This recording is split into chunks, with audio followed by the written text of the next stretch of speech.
Eloise breaks some eggs. Story by Margaret McNamara. Illustrated by Tammie Lyon.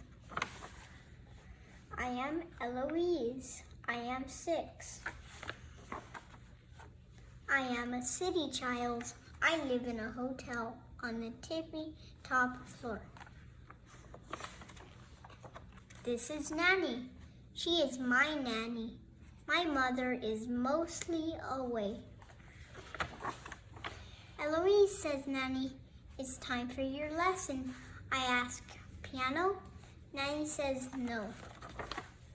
I ask, French? Nanny says, no. I ask, poker? Nanny says, no, no, no. It is time for your cooking lesson. Today you will cook eggs. I do not like to cook, I say. You like to break things, Nanny says.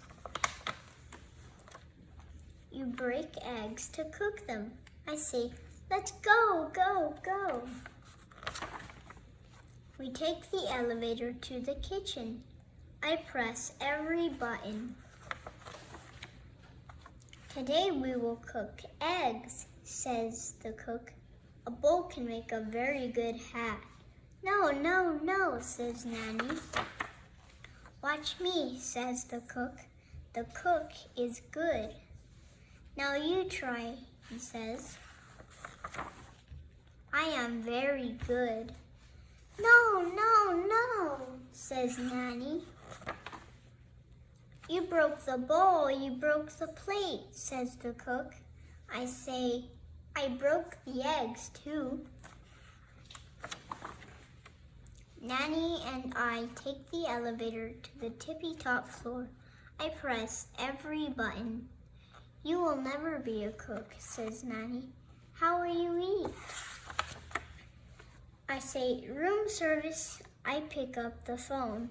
I say, it's me, Eloise. 2 eggs and charge it, please.